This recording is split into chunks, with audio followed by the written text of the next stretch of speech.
I'm glad to be talking to you guys. Good to talk to you too. We're recording now, so here I have with me is, you guys, I've never heard your guys' names other than, never heard them, so Markisan, Naso, and Jason Muhr, is that right? Oh, it's Markisan. Markisan. It was close. Yeah. And Jason Muhr. Muhr, okay. Thank you guys for correcting me. These are the creators of... Thank you. These are the creators of Voracious, a very good great comic book. If you're listening to this right now, guys, then you obviously have read it, and here we have these two fine gentlemen here. So, guys, first off, really, what's next? We just got done doing a Kickstarter, and that went very well, I've heard. Is that right? It did. Yeah, we were 138% funded. Yeah. And it took us like a week to get fully funded, and then we went beyond that, got through 3 stretch goals. So we're very excited. In fact, we were just talking about the Kickstarter and how to fulfill all the rewards right before we came on with you, Dakota. Oh. Yeah. That was when the real work starts. Yeah, everything's kind of like, well, all the party's done, all like the promotion's done, so now it's like, well, now here comes the fun work, quote unquote. Nah. Yeah, well, we're happy to get people their rewards. We're pretty excited for people to see the new stuff. Oh yeah, I'm waiting for mine. I got an open space on my wall right now for stuff I'm gonna hang up because I funded you guys. I'm like, it's gonna go right next to the bed. Well, you'll be getting the digital rewards pretty soon. Oh, really? Yeah, you'll get to read the issue in probably the next week or two. Okay. Not bad, guys. Congrats, by the way. I don't know if I ever told you this. Congrats.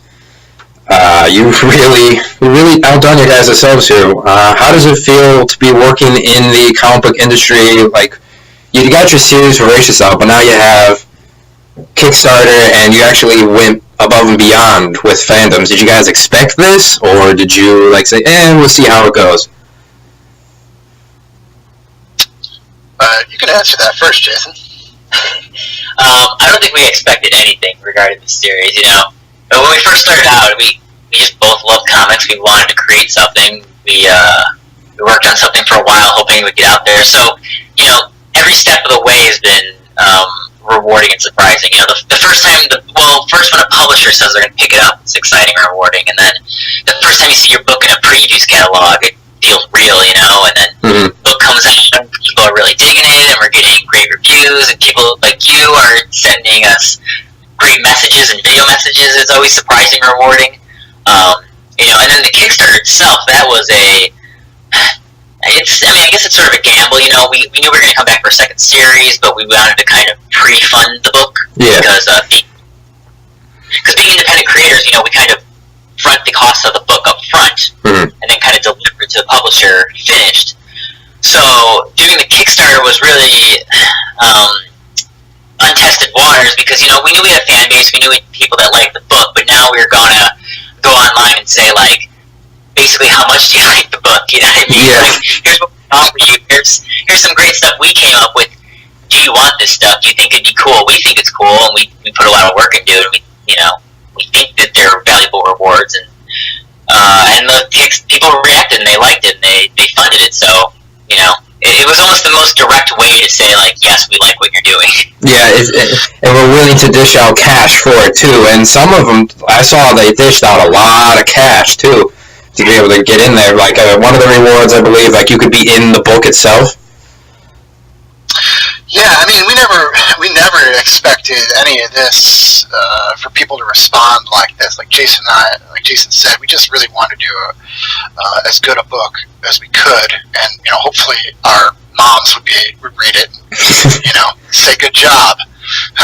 Yeah, that's... and we were pretty much convinced we were going to have to self-publish it. We didn't even know that we would get a publisher. Oh.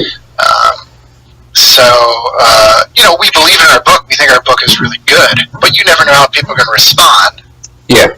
Especially to just a weird concept that really hasn't been out there in comic books before.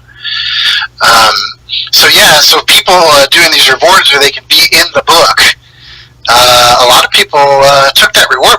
We actually had to put some extra ones out there because we didn't have enough. Oh. We didn't expect that. No. Yeah, we were really surprised how quickly the cameos in the book went. You know, there was a thing we came up with that we thought would be a fun reward. We didn't know if anybody would jump on it, but, you know, we thought we needed some higher level rewards. We thought, you know, people like that sort of stuff. We'll see how much they like it. Oh, yeah. And those rewards win, I feel like, to the point where we kind of went back to the drawing board and we said, should we add more cameos in the book? It's such a high demand item, you know? Yeah, I mean, Dakota, we had no idea that we would even get funded because Jason and I were really worried about it before we even started the Kickstarter because we didn't know how much we should, put the amount at. We didn't know if people would actually contribute, if we would have to sink our own money into the campaign. Yeah, you didn't want to be the greedy ones, being like, well, let's just put these high prices up. No, and so we went back and forth on a lot of that stuff, and obviously we did the right thing, and we were just surprised by how quickly we got funded. We didn't think that would happen. We thought that we would come down to the finish line and maybe we'd eke over it, and within a week we didn't even really have to worry anymore. Oh yeah, it's all fun. Hey, let's get to the next goals, and you get some more cool rewards for free. Yeah, it's basically it. I looked at there the rewards, and I told people, hey, go. I put it out there to everyone. I shared my comics and that to people from work and friends of mine from high school from back in the day, and I said, hey, read this book, and some of them liked it, and I don't know whether or not they actually donated or not, but I showed them the reward list.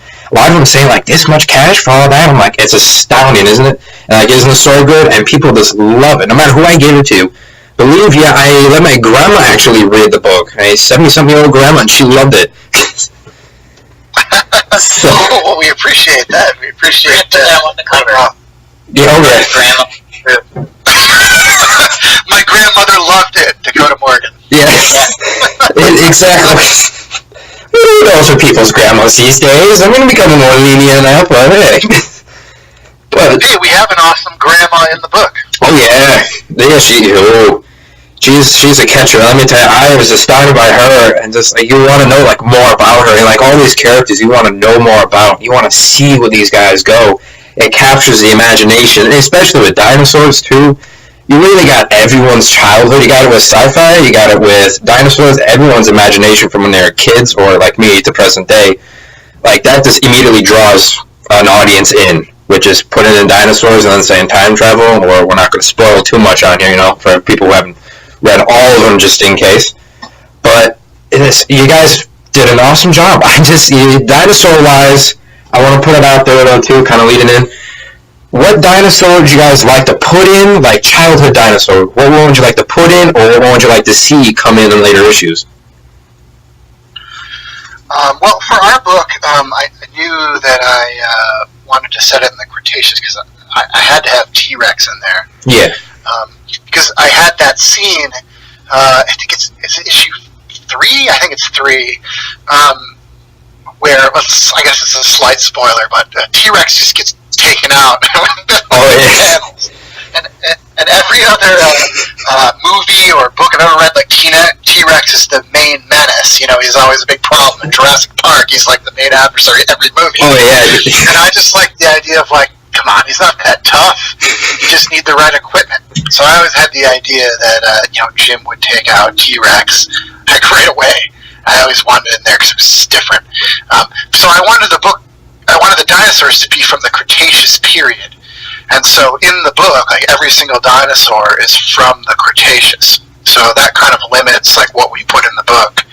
And then I took it a step further, and I wanted all the dinosaurs to be from the Cretaceous, but also to have been roaming Utah or the Southwest area during the Cretaceous period. Mm-hmm. So, that was I wanted to try to make it more scientifically accurate. Jason and I both did. And that's why we have, brightly colored dinosaurs and feathers in there. Which is awesome, by the way. Yeah. So as far as picking one from childhood, it really, I think it started with the T-Rex. What period did he live in? And then all the other dinosaurs kind of worked their way in through that. It sort of limits you just putting in Cretaceous, but I mean, with the amount of creatures and dinosaurs there were, you have like a large ranking to choose from.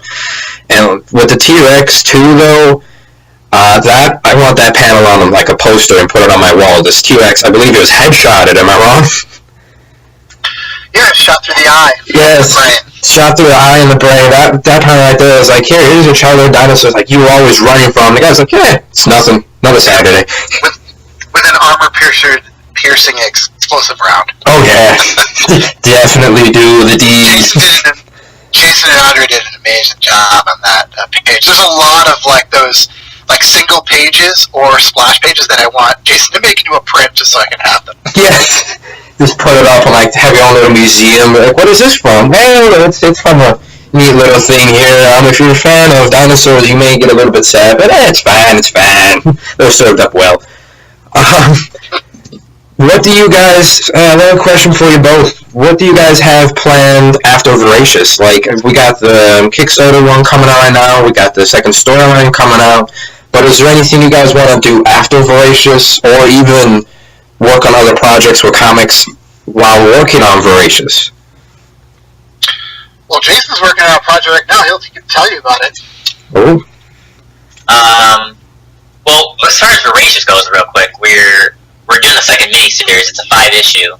Okay. It starts in December, so we're starting in December, monthly 5 issues, and then the hopes are that we get to complete the story. The story is 3 arcs, so if fans are still there after this arc, we'll try to wrap up the story in the third.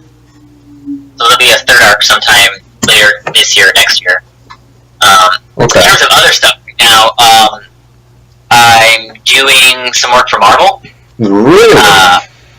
Yeah, there's a Marvel does their Infinity comics, which are comics that are made for the for tablets or for the screen, so they're more horizontal. Mm-hmm. And they're kind of arranged in a way where you click and panels kind of populate the page, but panels don't have to lay out in the same way a print panel would lay out. You can have panels that overlap each other. If there's an action that keeps repeating itself, instead of drawing, 1 panel, 2 panel, 3 panel, you can just keep replacing that one panel.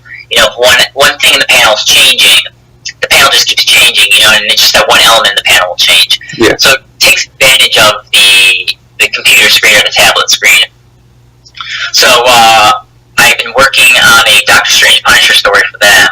I'm doing the layouts, and another artist is finishing off my layouts. So we're kind of drawing it together. So that'll be, I believe, released in November digitally on the Infinity Comics format in the Marvel app. And then it's coming to print in December, which will be interesting. I'm curious to see how they convert it to print, because it's very much laid out as a digital book. Oh, I bet you those guys at Marvel can probably figure it out pretty fast, but it's Doctor Strange, so if they could easily make it a little bit trippy too. You kind of expect it from Doctor Strange, and including the Punisher too. It's not a team up I'd expect to see. With you on it, it's going to be in good hands already, I can tell. Yeah, it's called Doctor Strange Punisher Magic Bullets. Magic. It's interesting because the first issue comes out the same day as Voracious Feeding Time #1 on December 7th. Wow. Yeah. So we're already setting up signings for that day. So Jason's going to get to sign this Marvel work and the new Voracious issue. It's going to be pretty cool. Jason, you get a double hitter. Yeah, thanks. I actually have another book coming out tomorrow, too. I've done some variant covers for some Valiant books recently, and I believe Faith #4, I believe is the issue, comes out tomorrow, and I did a variant cover on there, too. Oh. Yeah, Valiant's been doing some cool stuff, man. You're just hooking up with everything right now, apparently. Yeah. For me, I want to write the last series, and then I am working on some other books as well. Mm-hmm. So hopefully, we'll be able to get another artist, since Jason can't draw everything I do, unfortunately, and hopefully we'll get some other new projects out there as well. Not bad. Yeah, if once we're done with Voracious, who knows? We could dive right into another miniseries. Yeah, Yeah, if Jason doesn't become super famous, and start doing work for all different publishers, we'd love to do something else with him. Like, I always would like to work with Jason throughout our careers, however long they may be. Yeah. Like, Jason, just don't become famous and then forget the roots now. You gotta make sure you get Markisan here and you're like, hey, I know this guy, and he could just bring him on. He's really awesome. The Marvel or someone, just bring him on. I got a buddy. Yeah, he's top secret, but trust me here, it's okay. You ever heard of Voracious Marvel lines? Really, the best part of even just working on Voracious is like Jason and become like good friends. We talk all the time, and we just like working together. So, yeah. If we can continue doing that throughout our careers, it'd be great. And I hope he starts working at Marvel and DC and does all these great superhero comics. Jason loves that superhero stuff, and I just want him to be as successful as possible. I'm sure, he feels the same way about me. Oh yeah. You two will probably pushing each other around. Oh.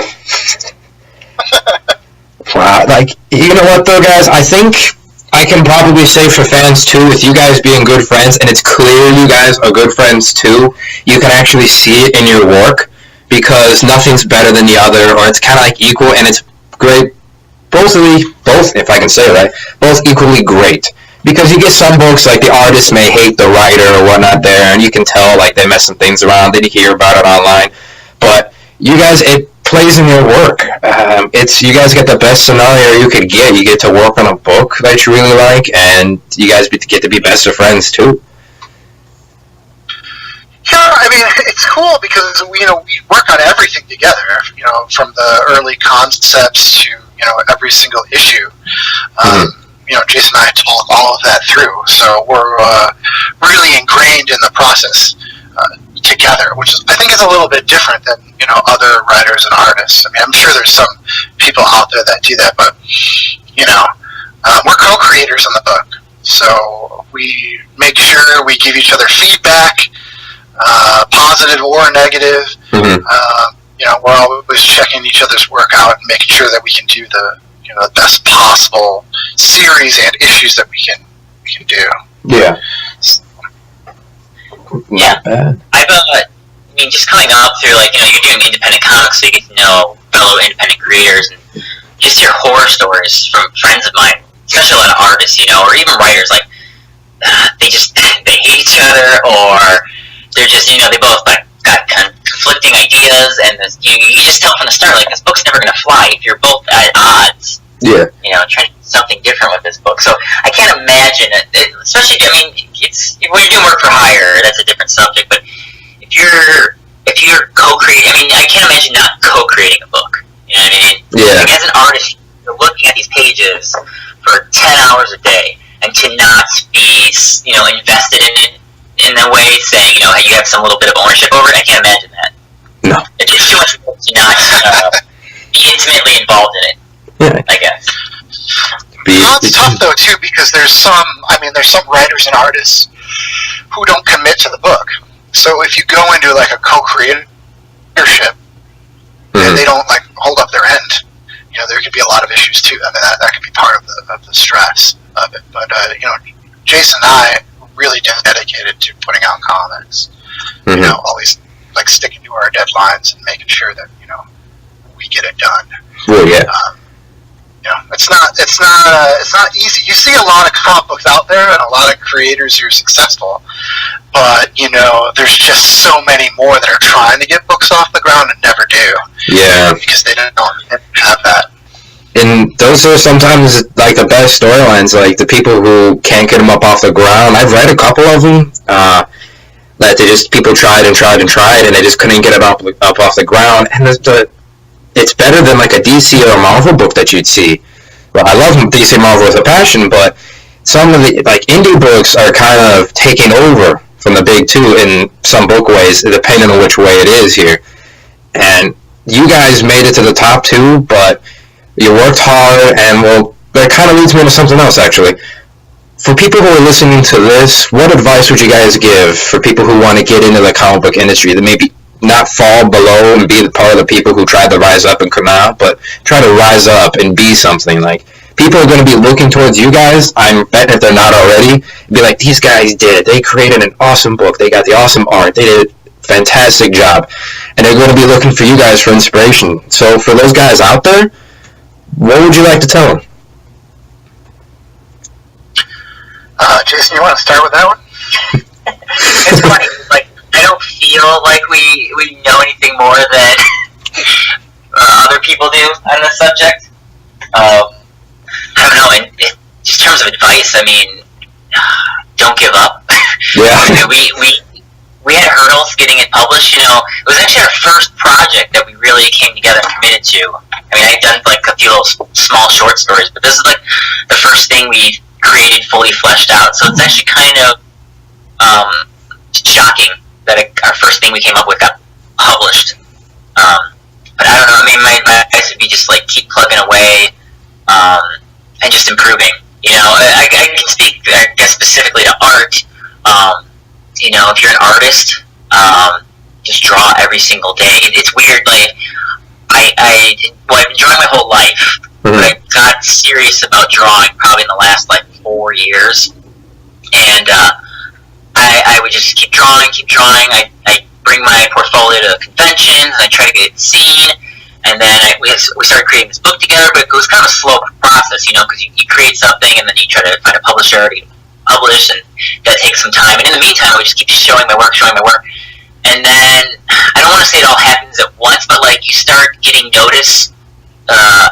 Just at a certain point, like it feels like it comes out of nowhere, but in reality, you had just been improving over the years. You know, like getting better. You maybe you don't see it necessarily because you know you're looking at your art every day.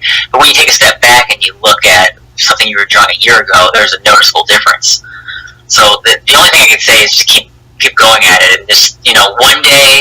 It's almost like the little light switch turns on. Like you're an amateur one day, and then all of a sudden, like. You're producing professional quality work, I guess. Yeah, and it's like, wake up, I'm famous. It's like a weird episode of Freaky Friday. Like, wait, guys, I'm looking back now. Where am I? I'm famous. Woohoo! What Jason's trying to say is that I made him an awesome artist because I kept giving him scripts so he could improve over and over. Oh. Change this, change that. No, I'm just kidding. No, it's like it's all practice. It's the same thing with writing. You know, the first advice I would give to people is like, if you want to create a comic, you have to go out and do the comic, create that whole comic. It doesn't matter if it's not great. You need to finish it, complete something, complete your work. If you have an idea for a comic, do that first issue. You know, because it might not be your best work. When Jason and I did the first incarnation of Voracious, it was called Cretaceous. And we printed 100 ash cans of it. And it's like, Jason's artwork looks completely different in this book, and I am so wordy. It's like words everywhere in the book.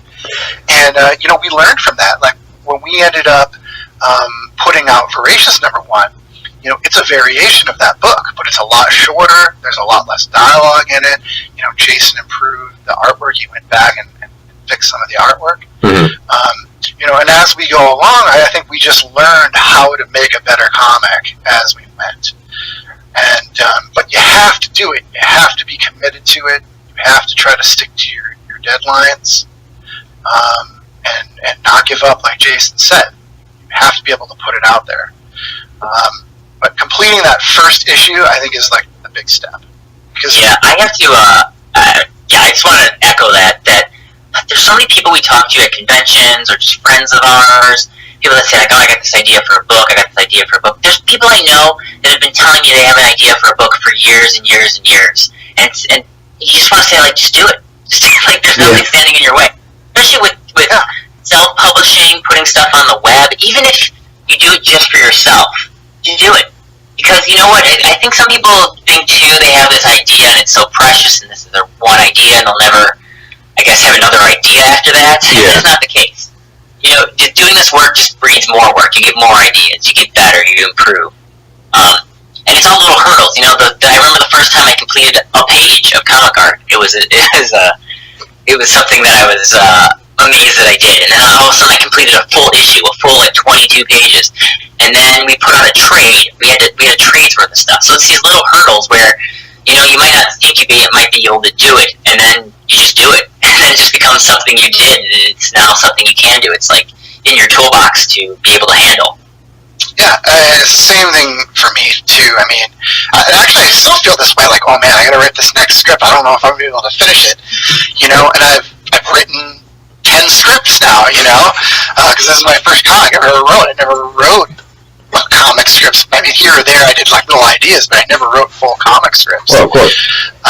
So you just get better. You learn like what works, and you understand your story and your characters better as you go, and it just becomes easier and easier. And also, working with an artist, if you're a writer, or if you're an artist or a writer, the more you work with them, the more easier it becomes too, because you know what they like to draw, like what they're good at, how they can stage, particular scenes, so really, you gotta finish that first book, and you can't even pitch a book unless you have something complete to give to a publisher anyways.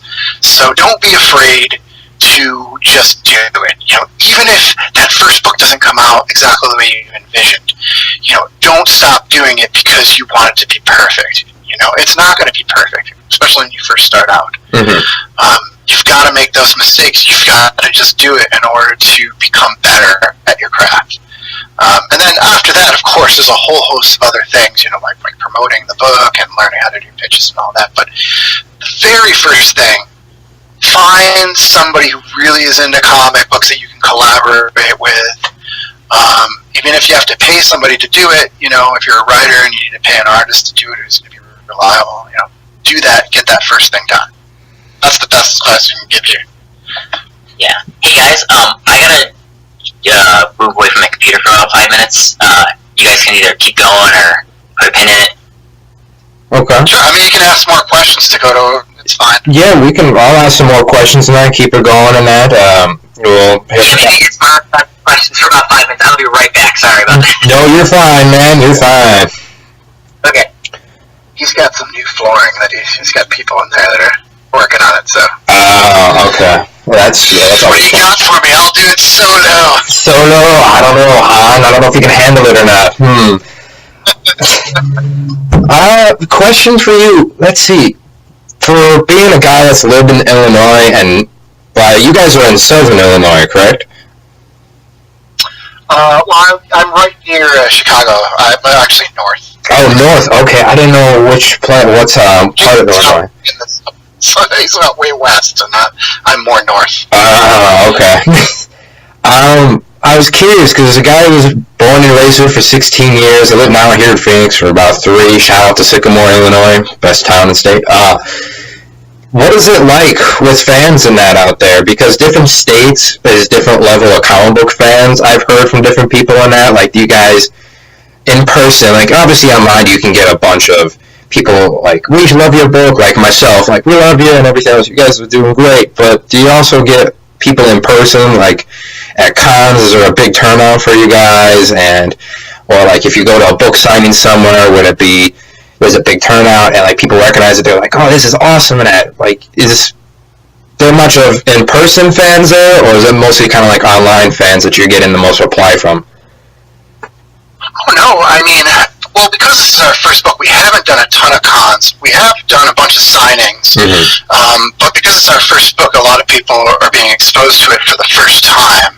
So it's not like we have an established fan base. So we're always building a fan base wherever we go.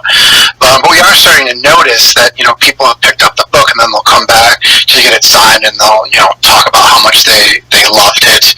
We actually haven't had any negative feedback, but fans here are great. I mean, starting with the retailers, because we have a lot of comic book shops in the Chicagoland area, and most of them have been really gracious with their time, allowing us to do signings. They always want us to come back and do more.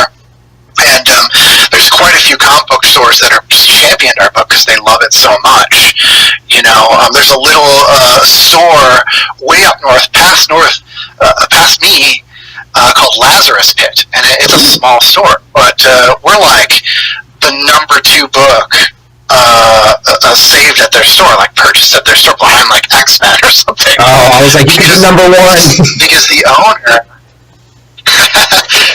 Josh, I mean, he loves the book, and he keeps pushing it on all of his patrons, and that kind of a loyalty to the book is amazing. There's a whole bunch of other great stores out here that also do that. Graham Crackers Comics, Challengers Comics. We always love signing there because the guys they really love the book. And then we'll see fans like, I remember there was I got one negative comment. It wasn't even really negative. It was at Challengers Comics, and the guy picked up the first issue, and we did a signing there. And he's like, I really liked the first half of issue 1, but I thought the second half of issue 1 was a little slow. That's what he told me. And because the first issue is a double-sized issue. Yeah. And I was like, we were building up the characters, but you know what? Come back, try the next issue, because I promise you, it's going to pick up, and you're going to enjoy the pacing in the book from here on out. And so we did another signing there months and months later when the trade paperback came out. And that kid came back, and I remembered his face immediately. It's like, hey, you're the kid who told me that the second half of the book was slow. And he's like, I just have to tell you, I read the rest of the issues, and they're just fantastic. I love it. I can't get enough of it. I've got to buy all the variant covers and the ending of issue 4. I can't wait to see what happens next. I was like, see, I told you, I'm really happy you gave it another shot. So I like that kind of feedback. We went to Ohio.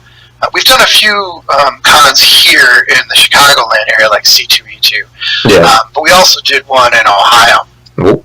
And so a lot of people weren't exposed to the book, and we had people who bought it that first day, and then later that night they posted or sent us a message saying that you read the book and it's just amazing. We're going to come back the next day and pick up the other issues. So wherever we go, it seems like fans seem to dig it. If they just give it a shot and then read it, it seems like they really enjoy the book, and it's very gratifying for us because it's hard to push an indie book like this. We've got a weird concept. We're at a small publisher. Mm-hmm. We're completely new creators. So, we have a lot stacked against us, to try to get the word out. Plus, there's tons of books out there right now, especially creator-owned books. So, to try to get eyes on our book is difficult, but I feel like, we've done a pretty good job of it. First issue sold out at the distributor level, which we totally didn't expect, at a $4.99 price tag because it was 64 pages.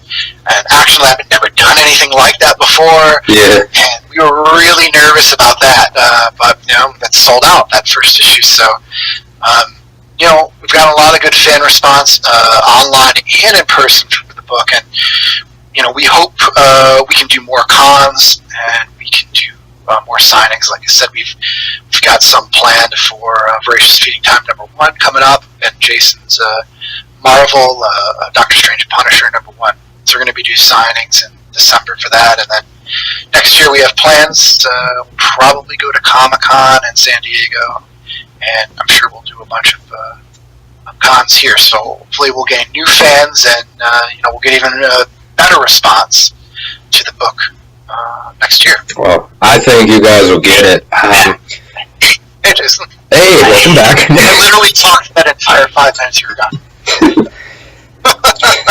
We should have timed him and been like, hey, you owe us something if you didn't do this time.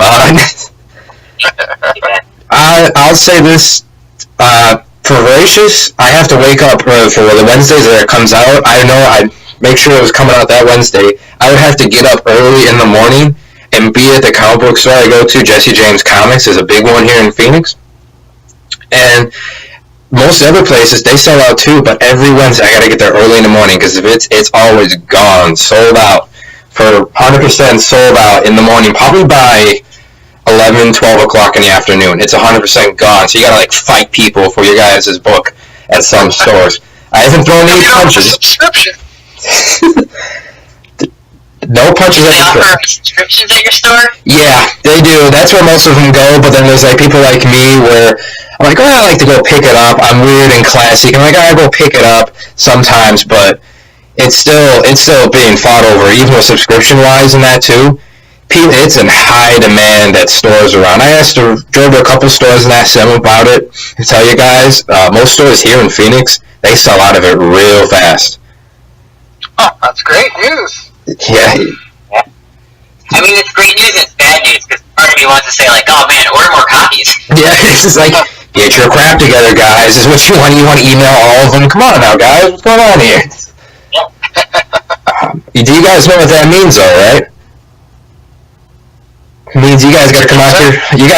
What that means, though, is you guys got to come out here for a Phoenix Comic Con sometime, or come out here for a signing at a comic book store or something like that. I'll talk to the right people, or maybe we can get you guys out here sometime if you have any free time. Well, I mean, I was just in Tucson last week. I tried to see if I could get one of the stores to do a signing. I had a limited window, but I didn't hear back from them. So I know Tucson's not near Phoenix, but it's probably the closest I've gotten. Yeah, it'd be worth a drive. We haven't got directly into Phoenix, but we got Tucson. Tucson's a little bit of ways, but it's not too far of a drive. You could easily take the time, gas money, and be worth it. And even though Phoenix is a part I know of where everything sells out of, I bet you guys, the high demand would be like all the way from Illinois. Co-creators of Voracious are here for you, and it'd be like King Kong. Everyone would come out to see it because it's a one-in-a-lifetime event that you guys will be here. I don't know about that, but we appreciate the big dreams, Dakota. A guy can. What's that, Jason? He's gotta be our hype man. He's gonna come with us to signings and stuff. Get everybody pumped up. Oh yeah. Dress him up as a dinosaur. Just have him go. Yeah. We could do that. I have connections, guys. Don't say we could get you dinosaurs and that, and dinosaur models and that. I work at a research lab in Mesa on fossils, so I bet you we could get a dinosaur model out there for a signing. Nice. It's always kind of nice. It's always nice to know people. I mean, you guys got to work out, so obviously you guys know the right people too. Sort of. In a way. In a way, yeah. Oh yeah. So guys, one last question for you. Is there anything for your dream wise that you guys, for both of you, what would your dream character or dream kind of, other than Voracious of course, but anything already out there like Marvel, DC, or indie wise, what would the dream storyline be to work on, or dream character to work with that you'd always wanted to since a kid? Wow. Oh, you're making me go first. Switch of events. Well, there's a lot of characters. I mean, I don't think about it too often because, I mean, I'll answer your question, but Voracious is my dream project. If I just did this book, I'd be happy, because it's everything I ever wanted in a comic. It comes from, my head and Jason's head. I can't believe we're getting to do what we're doing on here right now. But as far as Marvel and DC characters, I mean, I have a Thor story. I love Thor. I make my own mead. I love Norse mythology, so I actually have a Thor story ready to go. I would also really like to do Nightwing. Jason and I both love Nightwing, and I think we would do a really good job on that character. I would like to do it with Jason. That would be a good dream. I think I would probably do a good Spider-Man, actually. I've been thinking about this lately, Spider-Man stories. I think it's because Jason loves Spider-Man. He's trying to collect every single Amazing Spider-Man issue ever. Whoa, that's a hefty deal. I think I would do pretty good with the humor and the action aspects of Spider-Man. So that's something that I've been thinking of lately. I mean, those would probably be my top characters. Some of the other characters, I love Daredevil's my favorite character. But so much has been done with Daredevil, I'm not sure what I would do with that character. I'd have to really think about it. Whereas some of these other characters, I have some stories immediately. Like the Thor story I have, nobody's never done that story before. So, I try not to think about it too much. I toyed with this in the past, where I was like, you know what, I'm just going to write a year 4. I'll just write it out, and then if it ever happens, I just have it ready to go. Of course, it never works out that way because you have so many other things to work on, like Voracious or just your day job or whatever. And then I always thought about that, like, why don't I just write these stories? Like, I'll just write them, then they'll be done, and then and especially with Thor, because you don't have to write the Marvel Thor. You could actually write a Thor as an independent book, because that character is from Norse mythology. You don't have to. Yeah. So, like Walt Simon's Ragnarok, which is one of my favorite books. So, there's a lot of characters that I'd love to try my hand at, but I try not to think about it too much. I mostly think about, hey, what's the next creator-owned book I'm going to do? And I've got probably like 20 more ideas for other stories, and I'm starting to work on 2 or 3 of them right now.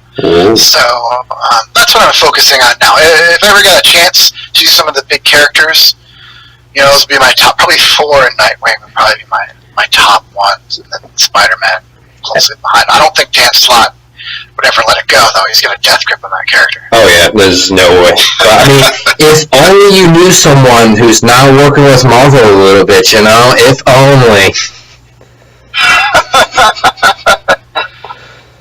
Yeah, what about you, Jason? I mean, you already said, I would love to do Spider-Man. I've always loved Spider-Man. You said too, Nightwing. I feel like Nightwing and Spider-Man are pretty close. Nightwing's sort of the dark version of, it's like the DC Spider-Man in a way. Or like the acrobatic, funny character. 100% agreeable on that one. There's stuff I love to draw, but I don't think I'd be well suited. Like, I'm a total child of the 90s Batman animated series. So I just love Batman characters. I love Batman villains. Like, whenever I find myself just doodling, I doodle a lot of Batman villains. But I don't know if I'm appropriate for that. I don't know if I'd be a good fit on it. I'd love to draw it, but I don't think I'm shadowy enough. I would disagree with that, Jason, because, we did do a short horror story. We did, yeah. You changed your style up for that, and it looks amazing. Yeah. Never Alone, we did an 8-page horror story for an anthology, and, Jason drew in a slightly different style that was more shadowy with the horror tinge. We had the colors are different on it too, but it looks great. So I don't know. I think you could do it. Awesome. I'll let you tell them that. You can make the spiel, is what he's saying. Like, I'll let you do the work. I'll take the benefit. Don't worry. Yeah. All the stuff like that are dream projects like that are probably the stuff you loved when you first were introduced to comics. So I was a kid of like the early '90s Image, X-Men era. So all those books still hold a special place in my heart. Like I'm a total X-Men guy. But almost Cade. Go ahead. What'd you say? You want to draw Brigade, don't you? Yeah, I want to draw Brigade. But I would totally draw an X-Men book. I don't know. I find I gravitate more towards the characters that maybe would be a little more expressive. Not like the dark and brooding characters, but like the light X-Men characters. That's like the teen X-Men characters. Yeah. Something like an all-new X-Men. I feel like would be a good fit. Things like that. Yeah. Mm-hmm. Power Pack. Yeah, total Power Pack. Ooh, nice pull there. Yeah. You know what else I would love to draw, which is totally just a random thing? Marvel's been putting out these Disney comics based on the Disney park rides, and I love Disney park rides, and I would love to draw one of those books. Ooh, yeah, I think Haunted Mansion was out last time I saw. I don't know what else. I think Tomorrowland has a book maybe coming out. And don't correct me if I'm wrong. They just started the Tiki Room book last week. Yeah, they did a Figment one, they did a Haunted Mansion one, Big Thunder Mountain. I'd love to draw one of those. I feel like I have a better shot at drawing one of those than... I also really like to write Conan. I think that I would be the toughest writer ever to write Conan, because I listen to metal and I make my own mead. I feel like need somebody tougher to write that book. We don't need scrawny guys. We need the manly man to write Conan, alright? The manly man, no Conan. Yeah. And if you need a scrawny guy to draw your book, then that's where I come in. There's always that one partner who's like, it makes the other guy look good. You don't notice that? The big guys always like the big, huge buff guys. They always have the scrawny man, like, they're like the wing man. It always makes the other guy look bigger. So, yeah, perfect fit. Alright, guys. I'd like to say thank you for taking the time today and talk to a super fan of you guys' book. And is there any shout-outs you guys would like to do today? I mean, I would just really like to thank Action Lab, first of all. I mean, for just taking a chance on our book. I mean, we really appreciate that. They've been, really good to us, and we're pretty happy with our home at Action Lab. And then I'd just like to thank of all of the readers and retailers who've also taken a chance on the book, because without you guys, we wouldn't be doing a second series.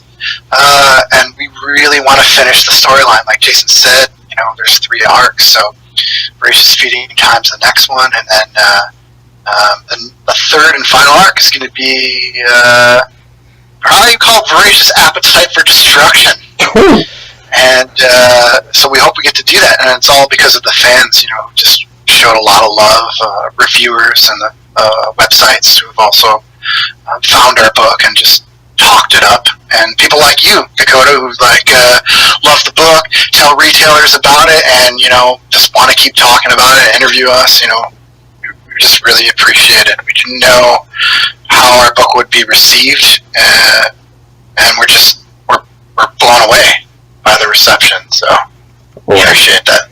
I would thank you again. Thank you for having us. Thank you for talking about the book. I feel like fans that are enthusiastic about it are the best kind of advertising, Yeah.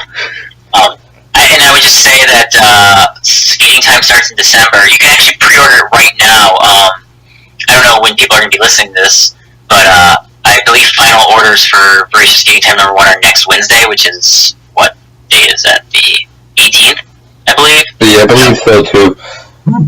Yeah, so that's, you can pre-order Feeding Time #1. It's going to be 5 issues. Monthly, starting in December, so you can pre-order there. If you didn't read the first arc, you can catch up. If you go to my website, jasonmuhr.com, you can order issues or order the trade from there too. Or it's available on Comixology. There's a million ways to get the book. But if it's on Amazon too. Yeah, it's on Amazon as well. So if it sounds cool to you, check it out. There's one trade out there already, and if you dig it, there's a second one coming. So we have plans for the book, and we're not just winging it. We have very specific plans for this book. It's like we actually work. Oh yeah, the plot's all Oh. Yeah. Oh. And when you get to the we knew how it was going to go from the beginning. Yeah, for sure. And we feel like number 4 of the first series ends, and the world of Voracious gets a little bigger. And when you see the end of issue 5 of the second main series, you're going to realize the world gets even bigger from there too. So the story itself kind of gets a little more epic with every miniseries. It keeps expanding and getting a little bit crazier. Yeah. And you can also check us out Twitter, where it's @Voracious Comic, and then we also have a Facebook page. It's Voracious Comic on Facebook. So if you want to learn more, get links, you can get an order form that you can print out and take to your local store for the new series too. Okay. Thank you, guys. P.S. So, is there a way that maybe a superfan could get his name in the book, or a little quote saying how good the book is in any issues coming up?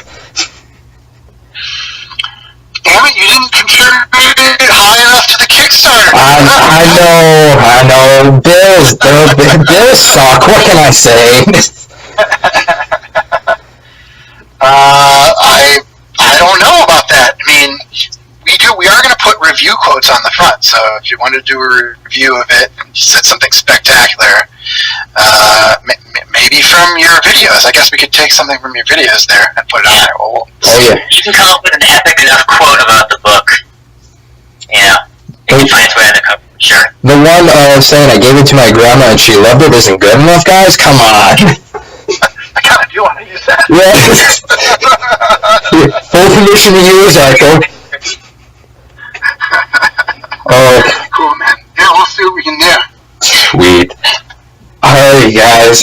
Thank you very, very much for this. You can expect to see it on the YouTube pages that I do, Comicsology, and then Dino Times, and also my private YouTube page, and I'm gonna share like everywhere people so they know, even family will be like, what's Voracious? And they shall know. They shall become in love. Cool, man. We appreciate it. Yeah. No problem. Alright, guys. You guys have a good one, okay?